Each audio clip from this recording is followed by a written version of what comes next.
Hello students, how are you. शायद आप fit होंगे, खुश होंगे, मस्त होंगे, एंजॉय भी कर रहे होंगे, लेकिन इसके साथ में एक और चीज़ जो आप मिस कर रहे होंगे वो पढ़ाई। पढ़ते भी रहिए, पढ़ना भी ज़रूरी है, क्योंकि शायद मैं ऐसा कहूँगा नहीं, लेकिन आपको बहुत सारा समय मिल रहा है पढ़ने के लिए। ठीक है, पढ़ाई पर भी ध्यान देना है बच्चों। पिछले वीडियोस में आपने देखा कि हमने पॉजिटिव डेविएशन सॉल्यूशंस के बारे में बात करी, नेगेटिव डेविएशन सॉल्यूशंस के बारे में बात की, उनके ग्राफ्स के बारे में बात की। आज जो है, आज के वीडियो में जो नेगेटिव डेविएशन शो करते हैं, जो सॉल्यूशंस नेगेटिव डेविएशन शो करते हैं, वो नेगेटिव डेविएशन क्यों शो करते हैं, क्या रीज़न है, उसके बारे में देखेंगे। जैसे क्लोरोफॉर्म और एसीटोन का जो सॉल्यूशन अगर आप बनाएं तो वो नेगेटिव डेविएशन शो करता है, मतलब उसका वेपर प्रेशर प्योर फॉर्म के वेपर प्रेशर से कम हो जाता है।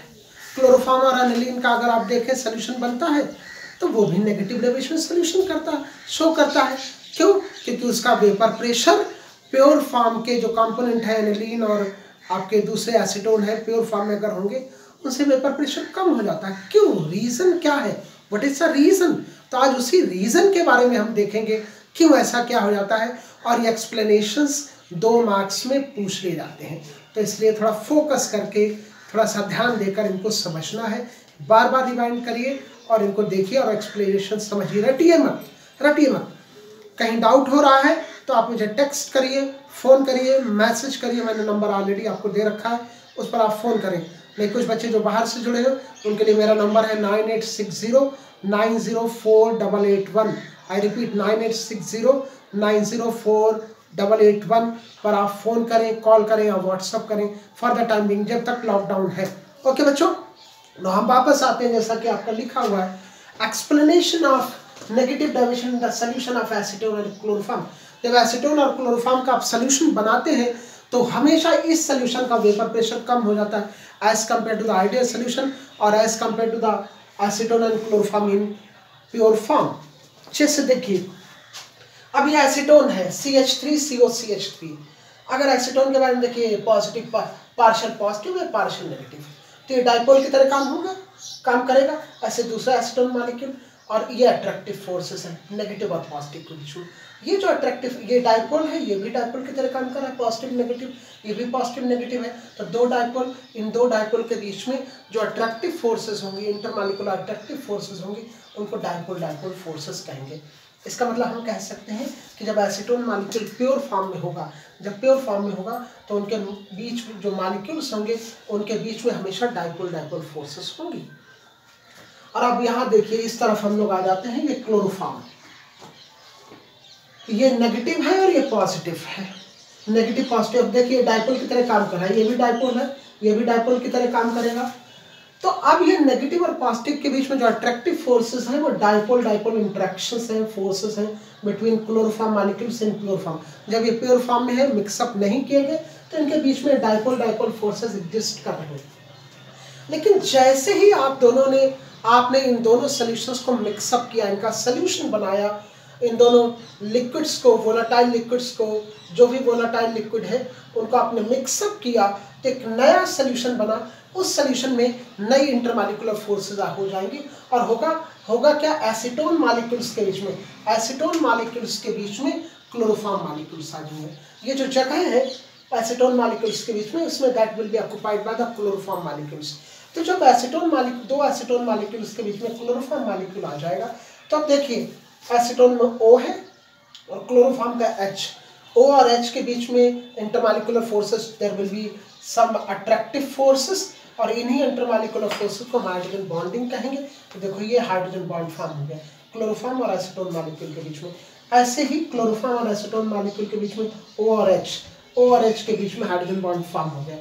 चूंकि हाइड्रोजन बॉन्ड स्ट्रांग होते हैं, स्ट्रांग होने के कारण ये आसानी से ब्रेक होंगे नहीं। जब आसानी से ब्रेक होंगे नहीं तो वेपर फेज में एसीटोन और क्लोरोफॉर्म के जो वेपर्स होंगे वो कम होंगे। जब वेपर्स कम होंगे, और आप जानते हैं जो वेपर प्रेशर होता है नंबर ऑफ वेपर्स के डायरेक्टली प्रोपोर्शनल होता है। जब वेपर्स कम तो वेपर प्रेशर भी कम हो जाता है। हाँ, ये चीज़ और है, ये देखिए, ये वीक फोर्स है, ये वीक फोर्स है। अगर हट भी जाएगी तो अगर हट भी जाएगी तब भी ये मॉलिक्यूल दो साथ में, इनका ब्रेक होना जरूरी है। अगर ये ब्रेक नहीं हुए तो क्या होगा, ये वेपर्स फॉर्म नहीं होंगे, अलग अलग नहीं होंगे। तो पहले ये ब्रेक होंगी फोर्सेस, ये वाली फोर्सेस ब्रेक होंगी, वीक फोर्सेस ब्रेक होंगी, फिर बाद में ये, और ये आसानी से ब्रेक होंगी नहीं। जब ब्रेक होंगी नहीं तो वेपर्स फॉर्म होंगे नहीं, वेपर्स नंबर ऑफ वेपर्स कम होंगे, नंबर ऑफ वेपर्स कम होंगे तो वेपर प्रेशर भी कम हो जाएगा। तो इसका मतलब ये हम ये कह सकते हैं कि एसीटोन और क्लोरोफॉर्म का जो सोल्यूशन है वो हमेशा नेगेटिव डेविएशन शो करता है, क्योंकि इसका वेपर प्रेशर कम हो जाता है। क्यों? Due to the formation of a strong intermolecular hydrogen bond, due to formation of strong intermolecular hydrogen bond between acetone and chloroform in negative deviation solution. Negative deviation solution में acetone और chloroform के बीच में strong intermolecular hydrogen bond form हो जाते हैं। इससे जो स्ट्रॉन्गर होते हैं इसलिए इनका वेपर प्रेशर कम हो जाता है, और वेपर प्रेशर कम तो ये नेगेटिव डेविएशन शो करते हैं। जबकि देखिए इससे पहले प्योर फॉर्म में वीकर फोर्सेस है। ओके बच्चों, अब मैं इसका एक्सप्लेनेशन लिख रहा हूँ, यहाँ से मैं इसको मिटा रहा हूँ और मैं एक्सप्लेनेशन दे रहा हूँ आपको। ठीक है, मैं एक्सप्लेनेशन लिखूंगा, और जब भी पूछा जाए, अगर ये पूछा जाए आपसे एग्जाम में कि आप इसका एक्सप्लेनेशन लिखें तो ऐसे जरूर बनाएं, और बनाने के बाद में एक्सप्लेनेशन आप शॉर्ट कर दें चलेगा, लेकिन बनाए जरूर। ठीक है, the solution of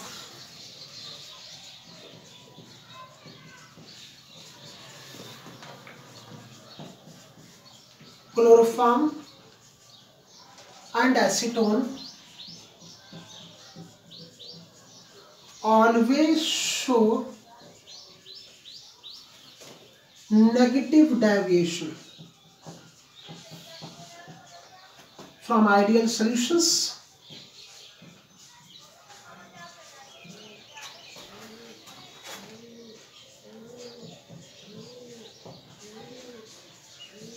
due to formation of strong intermolecular hydrogen bonds, strong intermolecular H bonds,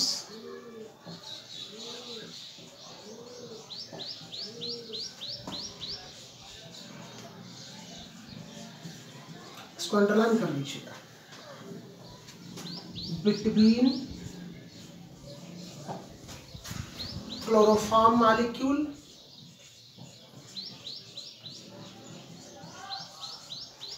between chloroform and acetone molecules in solution.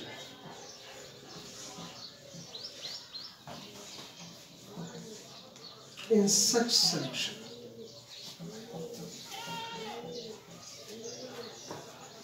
which results in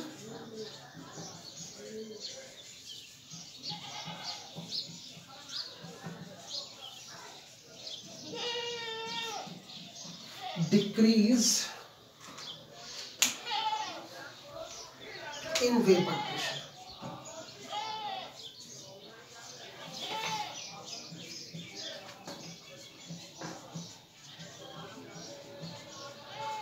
Of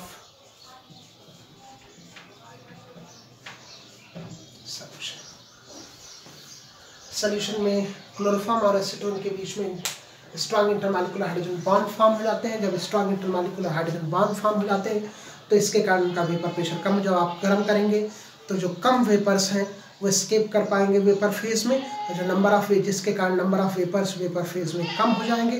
जब number of vapours vapour phase में कम हो जाएंगे तो ये इसका total vapour pressure भी solution का कम हो जाएगा, इसीलिए नेगेटिव डेविएशन शो करेगा। ओके बच्चों, नाउ अब हम दूसरे एग्जाम्पल की बात करते हैं, दैट इज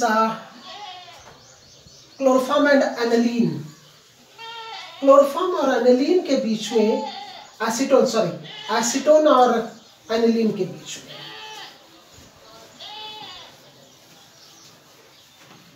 यहाँ पर हम इसको ऐसे ही लिखा रहने देंगे क्योंकि एसीटोन है, forces will remain same, acetone and aniline.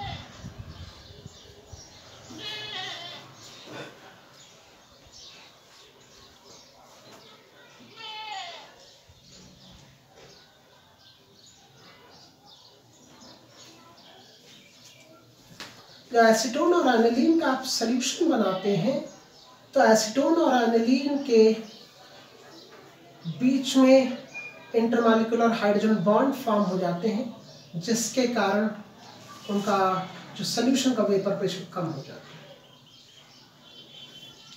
मैं एक्सप्लेन करूंगा, लेट मी राइट।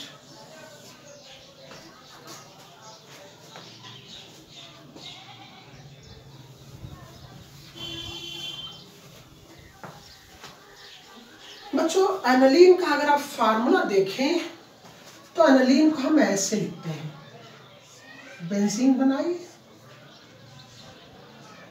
और NH2 ग्रुप, अमाइन ग्रुप, या फिर इसको हम ऐसे लिखते हैं C6H5NH2। यहां पर दिस इज एनिलीन, ये एनिलीन है, एनिलीन का फॉर्मूला। यहां पर हम इसको ऐसे ही लिखेंगे सो दैट हम इंटरमॉलिक्यूलर फोर्सेस को बेहतर तरीके से शो कर पाए। देखिएगा बच्चों, C6H5NH इसको ऐसे C6H5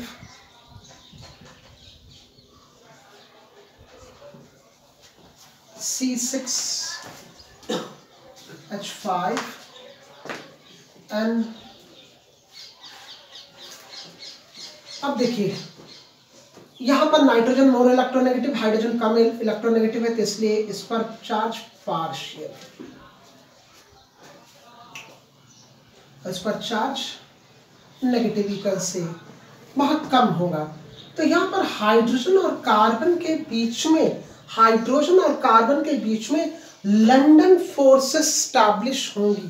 कैसी फोर्सेस? डिस्पर्शन, सबसे वीकेस्ट इंटरमॉलिक्यूलर फोर्सेस है वो फोर्सेस स्टैब्लिश होंगी। And these forces, weakest London forces, कौन सी फोर्सेस? आपने 11th में स्टेट्स ऑफ मैटर में पढ़ा होगा, weakest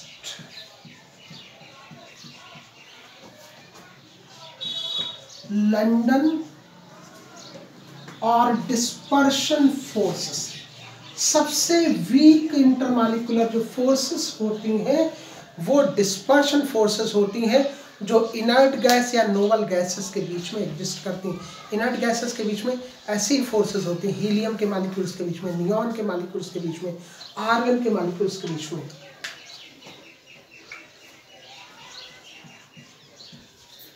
between aniline molecules,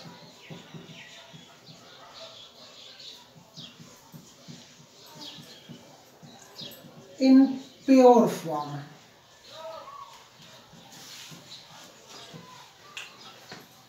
pure form में। अब दोनों को आपने मिला, अब ये प्योर फॉर्म में लिखा दिखा रहा हूं, ये सब प्योर फॉर्म में, ये भी प्योर फॉर्म में है। मतलब जब दोनों को मिक्सअप नहीं किया गया डिसॉल्व करने से पहले। अभी डिसॉल्व करने से पहले इसके बीच में वीकेस्ट डिस्पर्सन फोर्सेस है, यहाँ पर डाइपोल डाइपोल फोर्सेस है। लेकिन जैसे ही आप डिसॉल्व करोगे तो डिसॉल्व करने के बाद में क्लोरोफॉर्म मॉलिक्यूल्स के बीच में एनिलीन के मॉलिक्यूल्स आ जाएंगे। क्लोरोफॉर्म के जो मॉलिक्यूल्स हैं उनके बीच में, या एनिलीन के बीच में क्लोरोफॉर्म के मॉलिक्यूल्स, सॉरी क्लोरोफॉर्म नहीं, एसीटोन के मॉलिक्यूल्स के बीच में एनिलीन के मॉलिक्यूल्स आ जाएंगे। तो देखो कैसे रहेगा,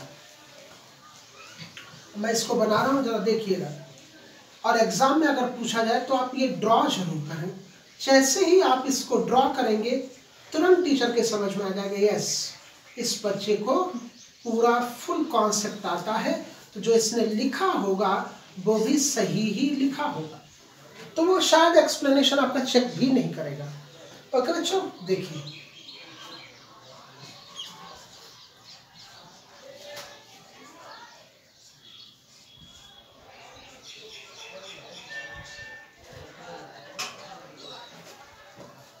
ORH, हाइड्रोजन बॉन्डिंग।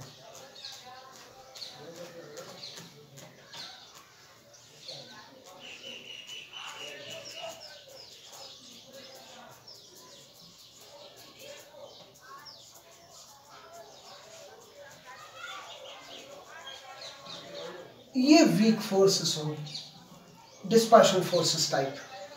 आगे और देखिए,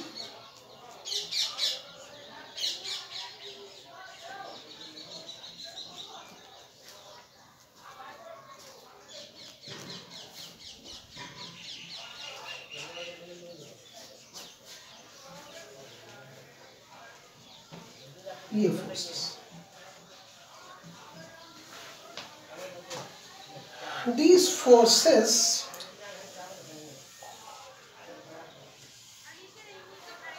are strong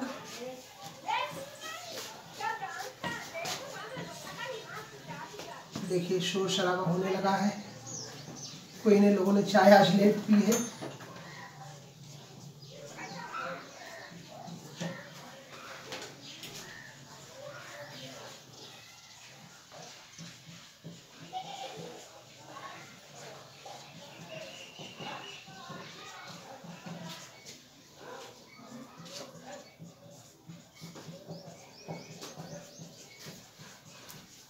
अगर ये दो मॉलिक्यूल्स अलग अलग नहीं होंगे, मान लीजिए ये वीक फोर्सेस है, ये वीक फोर्सेस है, ये ओवरकम हो भी गई शुरुआत में, लेकिन ये जो मॉलिक्यूल्स के बीच में फोर्सेस जब तक ओवरकम नहीं होंगी तब तक ये वेपर फेज में पूरी तरीके से स्केप नहीं करेंगे। जब स्केप नहीं करेंगे तो इनके जो वेपर्स होंगे वेपर फेज में कम होंगे, जब वेपर्स कम होंगे तो वेपर प्रेशर भी कम होगा, वेपर प्रेशर भी कम होगा, तो ऐसे सॉल्यूशंस हमेशा नेगेटिव डेविएशन शो करेंगे। तो बच्चों आपको लिखते ही समझ में आ गया होगा। एक बार और एक्सप्लेन करता हूँ कि प्योर फॉर्म में, ये जो प्योर फॉर्म में है तो डाइपोल डाइपोल फोर्सेस हैं, यहाँ वीक डिस्पर्शन फोर्सेस है, लेकिन जैसे ही आपने इन दोनों को मिक्सअप किया, मिलाया, सोल्यूशन बनाया, तो एसीटोन और अनिलीन के, एसीटोन के ऑक्सीजन और अनिलीन के हाइड्रोजन के बीच में जो फिजिकल बॉन्ड फॉर्म होंगे, फिजिकल इंटरमॉलिक्यूलर फोर्सेस फॉर्म होंगी, उनको हम हाइड्रोजन बॉन्डिंग कहेंगे, हाइड्रोजन बॉन्ड कहेंगे। और ये बॉन्ड स्ट्रॉन्गर बॉन्ड होते हैं जो आसानी से ब्रेक होते नहीं। जब आसानी से ब्रेक होंगे नहीं तो इनके जो वेपर्स होंगे वो वेपर फेज में कम होंगे क्योंकि स्केप नहीं कर पाएंगे, ये वेपर फेज में स्केप नहीं कर पाएंगे। कब तक स्केप नहीं करेंगे?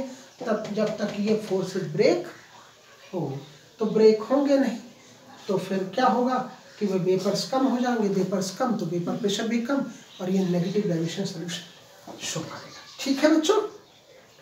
ओके, अब मैं थोड़ा एक्सप्लेनेशन इसका आपके लिए लिख देता हूँ।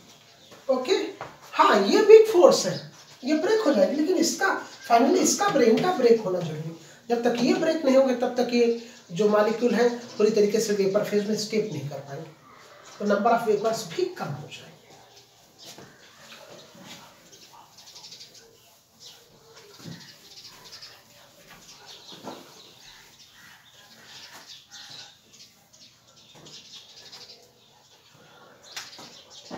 The solution of acetone and aniline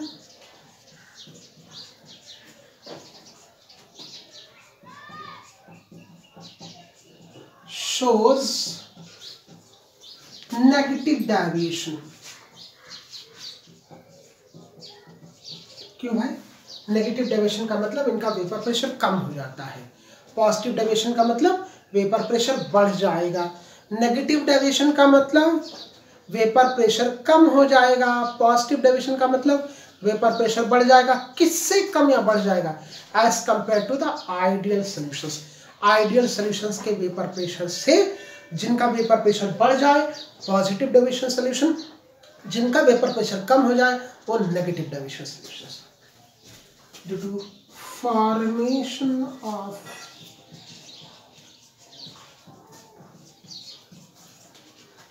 strong intermolecular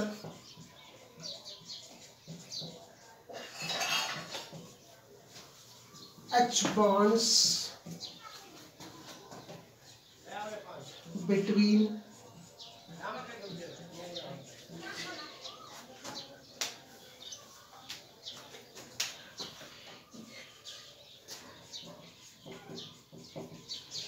in solution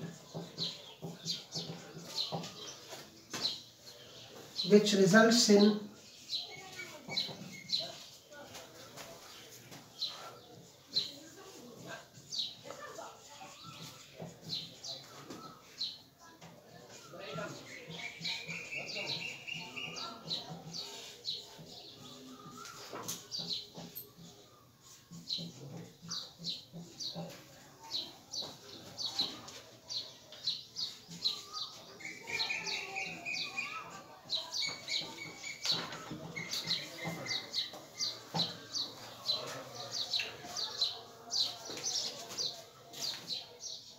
अगर आप लिखना चाहे एसीटोन के ऑक्सीजन और एनिलीन के नाइट्रोजन के बीच में हाइड्रोजन बॉन्ड फॉर्म होता है, तो चाहे तो आप लिखना चाहे तो आप लिख दीजिए, स्पेसिफाई कर दीजिए, अदरवाइज ये भी एक्सप्लेनेशन सही है। तो आज आपने जो नेगेटिव डाइल्यूशन सॉल्यूशंस के जो एग्जांपल्स हैं वो नेगेटिव डाइल्यूशन क्यों शो करते हैं आइडियल सॉल्यूशंस के से, क्योंकि उनका वेपर प्रेशर कम हो जाता है। और क्यों कम हो जाता है? क्योंकि जब वो ऐसे सॉल्यूशंस फॉर्म होते हैं तो उन सॉल्यूशंस के मॉलिक्यूल्स के बीच में strong intermolecular forces that is hydrogen bond form हो जाते हैं। तो जब हाइड्रोजन बॉन्ड फॉर्म हो जाएंगे तो ये आसानी से ओवरकम होंगे नहीं, ब्रेक होंगे नहीं, जिसके कारण वेपर फेज में उनके वेपर्स कम होंगे। जब वेपर्स कम होंगे तो उनका वेपर प्रेशर भी कम हो जाएगा। ठीक है बच्चों? हाँ, पढ़ते रहिए, रेगुलरली पढ़ते रहिए। ठीक है बच्चों? और एक और अनाउंसमेंट, जो वीडियोस देख रहे हैं, इस संडे को मैं 30 मार्क्स का आपका एग्जाम लेने वाला हूँ, MCQ 30 मार्क्स का, अप टू नेगेटिव डाइल्यूशन, यहाँ तक जो मैंने पढ़ाया है यहाँ तक पूरा 30 मार्क्स का एग्जाम। ठीक है? आज तक का जो वीडियो है यहाँ तक 30 मार्क्स का मैं संडे को एग्जाम दूंगा, मैं ग्रुप पर भी डालूंगा। प्रिपेयर करिए। MCQ exam that it will include fill in the blanks, one line answer, true false, इस तरीके से रहेंगे। ठीक है? ओके बच्चों, खुश रहिए, मस्त रहिए, पढ़ते रहिए और एंजॉय करते रहिए।